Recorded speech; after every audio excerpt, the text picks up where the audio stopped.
ਜਾ ਸ਼ਾਇਦ ਮੈਂ ਕਹਾਂ ਉਹਦੇ ਕੋਲ ਸੀ ਮੈਂ ਉਹਨੇ ਉਹਦਾ ਕਮਰਾ ਦੁਖਾ ਲਿਆ ਹੈ ਨੀ ਇਹ ਅੱਛੀ ਨੋਰਵੀਜਨ ਲੱਕੜੀ ਉਹਨੇ ਕਿਆ ਰਹਿਣਾ ਤਾਂ ਮੈਂ ਜਾ ਜਿੱਥੇ ਵੀ ਤੇਰੀ ਮਰਜ਼ੀ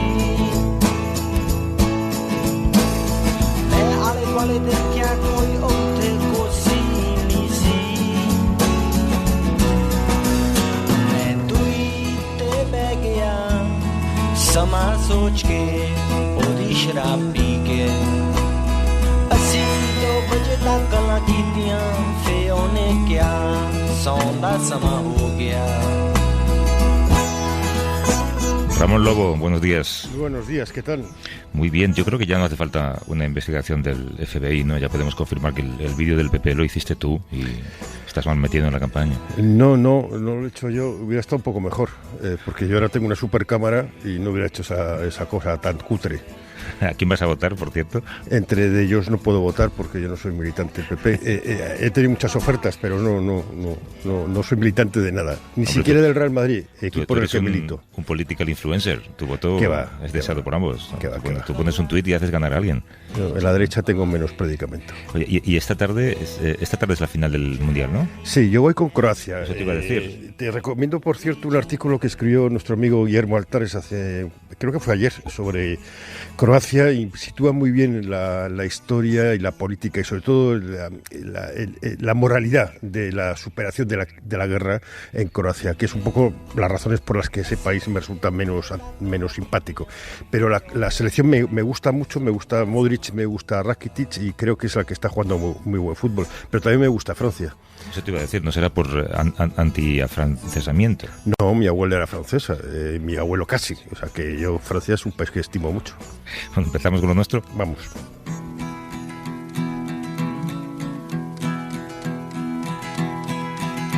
Oh, where have you been, my blue-eyed son?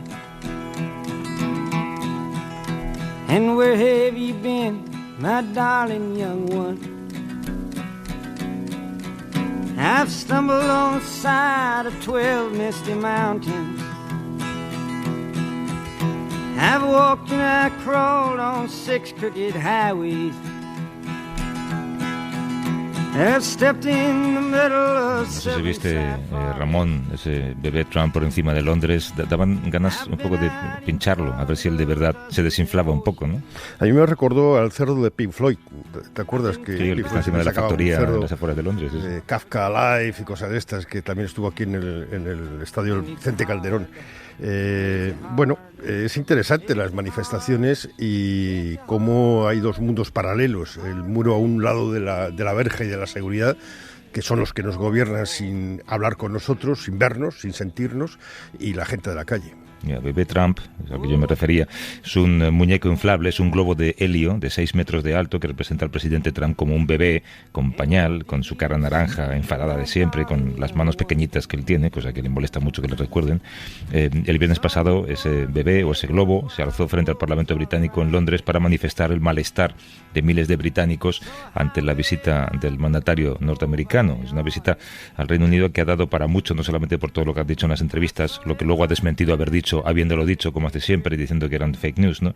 También porque uno se pregunta ¿quién en serio quiere conversar con este individuo? Es que es mejor no ir a verlo o mejor no invitarle, ¿no? No sé si viste las imágenes de la reina pasando revista a tropas. Gary Lineker, futbolista y un gran comentarista de fútbol, decía que la reina parecía un futbolista jugando detrás de Trump para salir por un lado o por otro, ¿no? Ahí Trump demostró muy pocas maneras. Y lo mismo hacer declaraciones a favor del Brexit duro en el momento que el gobierno británico está en serios problemas, porque May quiere un Brexit blando, porque es el que está en los intereses del Reino Unido, está más cerca de la gente que quiere que se quede, que es casi la mitad del país, y también dijo que él le parecía que Boris Johnson sería un gran primer ministro. Boris Johnson es un serruchín, que es aquellas personas que están serrándote la silla, esperando que caiga la silla para ocupar el asiento.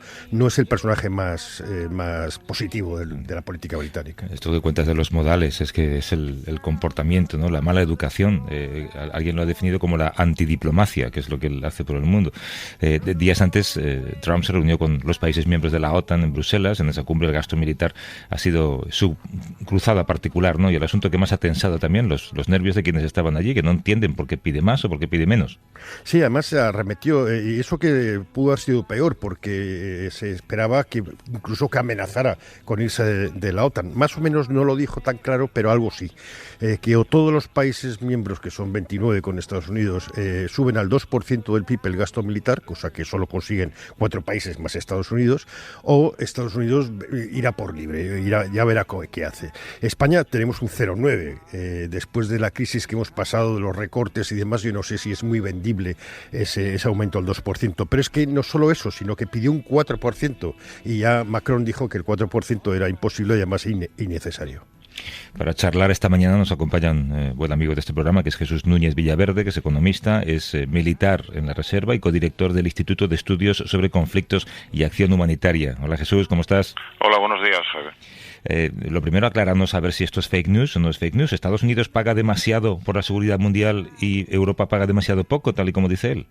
La verdad que ese debate, que siempre se ha bautizado como burden sharing, como reparto de la carga, forma parte ya sustancial de la historia de la Alianza Atlántica, porque se ha repetido con muchos otros presidentes, entendiendo siempre Washington que ellos ponen mucho más sobre la mesa que lo que ponen los propios europeos.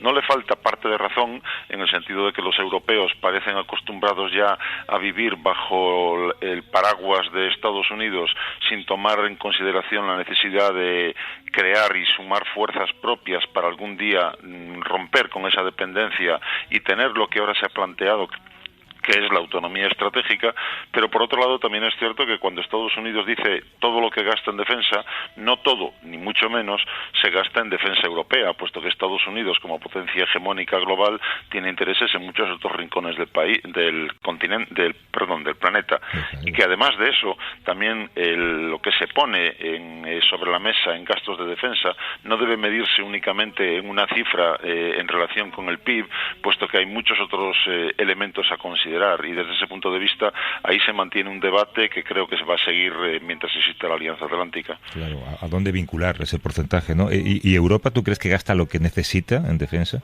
Yo sigo pensando a estas alturas, cuando Europa, o la Unión Europea, mejor dicho, se plantea esa autonomía estratégica, yo sigo pensando que la cuestión no es gastar más, sino gastar mejor. Me explico. Actualmente es cierto que no se llega al 2% del PIB en defensa, pero en primer lugar, ¿por qué un 2%? ¿Por qué no un 1%? ¿Por qué no un 3%? Es decir, ¿sobre qué base se ha sacralizado esa cifra? Igual que se hizo en su día, si recordáis, con los criterios de Maastricht, ¿por qué 60% de deuda pública? ¿Por qué 3% de déficit? Como si fuera de esas cifras no existiera vida. Por lo tanto, nadie ha explicado hoy con argumentos sólidos el por qué, llegando al 2%, estamos bien defendidos y si no, no lo estamos. Y por otro lado, la Unión Europea evidentemente hoy tiene una cantidad enorme de gastos nacionales de sus 28 países, con unas redundancias enormes en algunas categorías de armas y en algunos recursos, por ejemplo soldados.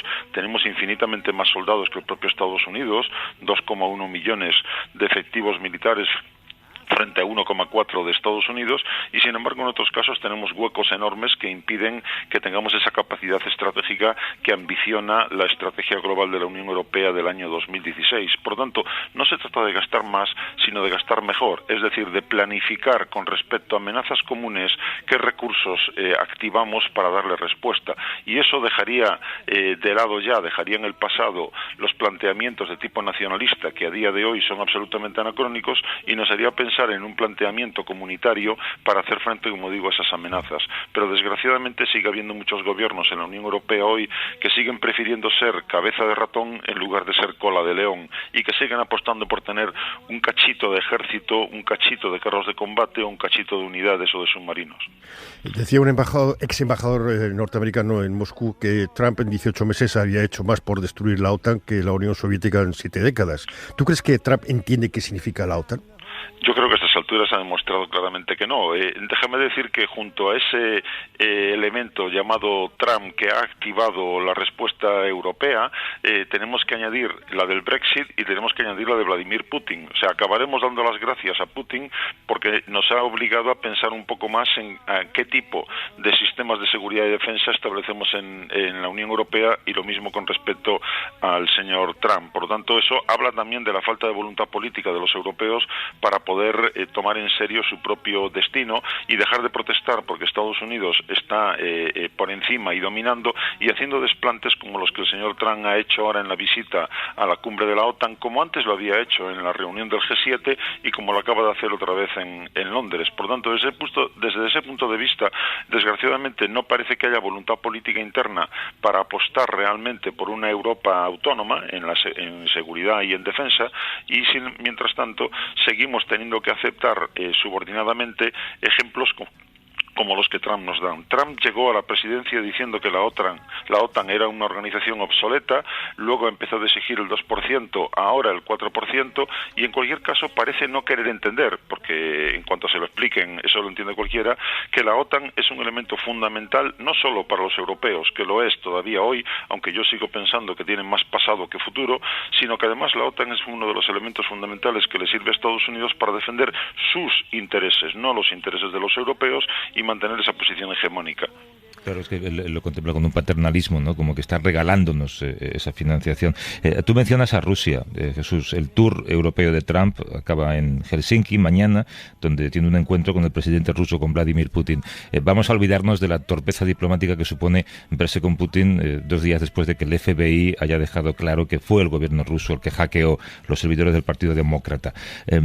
¿No da la sensación, cuando se mantiene ese encuentro, de que se podría estar planteando una estrategia alternativa de seguridad entre estas dos personas que parecen aliados naturales, porque yo creo que tienen el mismo carácter al fin y al cabo? Yo creo que de algún modo Trump sueña con convertirse en algo parecido a Nixon, por ejemplo, en el caso de China, y lo menciona a propósito, porque planteado desde un punto de vista estratégico que va más allá, obviamente, de lo que el señor Trump hasta ahora nos ha querido presentar, entendamos que Estados Unidos está hoy en día en una dinámica en la que, recogido en la Estrategia Nacional de Seguridad de principios de este año, ha establecido que hemos pasado de la etapa en la que la lucha contra el terrorismo internacional era el hilo conductor de todo el planteamiento estratégico de Estados Unidos, a otra etapa en la que, dice el propio Washington, volvemos a la competencia entre potencias globales. Y potencias globales hoy, por encima de cualquier otra, quiere decir China. Una China en ascenso que Estados Unidos está intentando contener, y ahí tenemos los escenarios del Mar del Sur de China y del Mar del Este de China como puntos focales, y que por lo tanto llevan a Estados Unidos a intentar, por un lado, desembarazarse de problemas que ya no sean vitales para sus intereses en su intención de mantener la hegemonía mundial, y eso quiere decir dejar de estar tan implicado militarmente en primera línea en lugares de Oriente Próximo y de Oriente Medio, y por otro lado, para poder de ese modo concentrar más sus fuerzas para contener a China y buscar apoyo en los aliados del sudeste asiático, y por otro lado, soñando un modo de poder contener a China mejor, buscando aliados fundamentales, entre los cuales destaca por una parte India, y ese acercamiento es cada vez más obvio, y hasta podemos pensar que Trump sueña con que Rusia pueda echarle una mano en la contención de China, intentando al menos evitar que entre Rusia y China se pueda establecer una alianza que sería de una naturaleza tan enorme que crearía muchos problemas a la hegemonía estadounidense. Por lo tanto, creo que estamos en ese tipo de planteamientos que en definitiva ponen a Trump también en manos de Putin, o que le dan a Putin todavía más protagonismo del que ya ha ido adquiriendo en esos últimos tiempos. Desde Alemania, en Berlín, nos escucha también nuestra compañera Ana Carvajosa, que es corresponsal del País. ¿Cómo estás, Ana? Buenos días. Buenos días. Una de las críticas que Trump ha hecho en esa cumbre, a Alemania, es que Alemania es prisionera de Rusia por su gas, decía él. ¿Estos comentarios cómo le han caído a Merkel? Bueno, pues aquí una vez más perplejidad, ¿no? A que venga este señor a explicarles ahora con quién tienen que hacer negocio, ¿no? Pero también él sabe que por otro lado toca nervio, ¿no? Angela Merkel, la respuesta que dio en la cumbre de la OTAN, le dijo que, bueno, le vino a decir que ella conoce muy bien quién es Rusia, ¿no? Que ella creció en el este, bajo el control de Rusia, y que sin embargo Berlín es soberana para tomar sus decisiones, ¿no? Comerciales y estratégicas, pero evidentemente no ha sentado nada bien. Parece que Trump se lleva mejor con Putin o con el líder coreano que con Merkel y con May, que da casualidad, además son mujeres, no sé si tiene algo que ver. Probablemente. O sea, como siempre, esto es muy difícil de demostrar, ¿no? Pero sus comentarios destilan una misoginia, ¿no? Y sobre todo un paternalismo muy desagradable, ¿no? Eso es evidente. No son buenos tiempos para Merkel, Ana. La crisis de los refugiados, la relación con los países del sur de Europa, que está un poco redefiniendo el panorama político alemán hacia la derecha, ¿no? Sí, evidentemente, sobre todo en las últimas semanas, como hablábamos el otro día, aquí en Alemania Merkel se ha tenido que plegar a las exigencias cada vez más conservadoras y más hacia la derecha en materia de refugiados que le exigían los bávaros, ¿no? Las exigencias estas y el acuerdo no se sabe en qué va a quedar, probablemente todo será inviable y no signifique nada sobre el terreno, ¿no? Son sobre todo mensajes políticos. Pero lo cierto es que la irrupción de la extrema derecha aquí en Alemania, Alternativa por Alemania, en las elecciones del pasado septiembre, está contagiando todo el espectro político y el discurso y la política que emana del Bundestag. La verdad es que no es lo que era. ¿Tú crees que Alemania estaría en condiciones o dispuesta a liderar lo que apuntaba Jesús Núñez, un ejército europeo? Sí, o sea, Alemania, junto con el déficit comercial, el tema del gasto militar es la gran brecha entre Berlín y Washington, y Alemania, el problema que tiene en casa es que tiene un ejército que está hecho trizas. O sea, Alemania, los submarinos están averiados, los Eurofighters no pueden volar porque no tienen repuestos. O sea, Alemania tiene que hacer muchos deberes en casa y los ha empezado a hacer, ¿no?, de incrementar el gasto militar. Lo que pasa que una cosa es ir adecuando su ejército, actualmente está en el 1,2% y su idea es llegar al 1,5% en 2024, y otra cosa es hablar del 2%, del 4%. En Alemania hay un problema añadido, y es que la población no ve con buenos ojos el gasto militar, por razones históricas evidentes, ¿no? Y porque además que la gran potencia europea doble su presupuesto militar, levantaría muchas ampollas, no solo entre la población alemana. Entonces hay, digamos, muchos elementos a tener en cuenta en toda esta ecuación. Ana Carvajosa es corresponsal del País en Alemania, en Berlín. Ana, un beso, gracias, como siempre. Un abrazo. Hasta luego. Jesús, el ejército alemán, te voy a hacer una pregunta a la que podrías dedicar una hora, y te voy a pedir solamente 30 segundos. En el caso de España, ¿gastamos mucho o poco en nuestro ejército, y sobre todo lo que lo gastamos bien? Recordemos primero que nos hacemos trampas en el solitario, puesto que España dice formalmente gastar un porcentaje que prácticamente se dobla cuando, utilizando los criterios de la OTAN, sumamos todas las partidas que deberían ser consideradas como gasto de defensa. En cualquier caso, eso no llega al 2% y tiene a las Fuerzas Armadas españolas también en una situación de un prácticamente desarme estructural, puesto que ni los aviones vuelan las horas que deberían volar, ni tampoco los barcos hacen los días de mar que deberían hacer. Luego, desde esa perspectiva, es necesaria una reforma profunda, pero una reforma que no debe plantearse en términos nacionales, como decía antes, sino en términos comunitarios. Por lo tanto, no es tanto que se gaste bien, depende para qué. Evidentemente, España tiene un protagonismo hoy considerable en operaciones internacionales de paz, es el primero dentro de la Unión Europea prácticamente, pero eso no quiere decir que hoy tengamos unas capacidades adecuadas al tipo de amenazas a las que nos enfrentamos, y para eso es necesario, como decía antes, planteárselo todo en términos de Unión Europea, no en términos nacionales. Jesús Núñez Villaverde, que es economista, es militar en la Reserva y es codirector del Instituto de Estudios sobre Conflictos y Acción Humanitaria, y la persona que mejor explica este tipo de temas. Jesús, un abrazo como siempre. A vosotros, muchas gracias y hasta la próxima.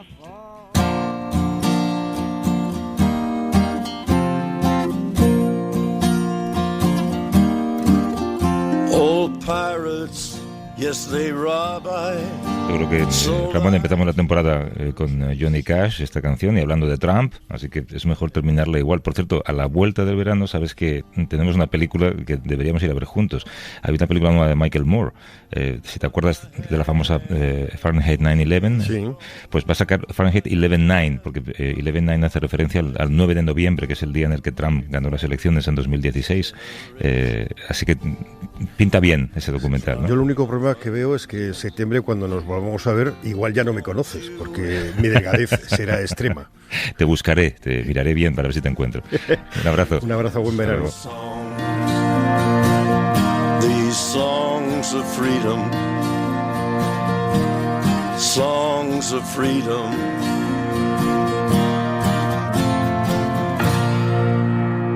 A vivir que son 2 días. Javier del Pino.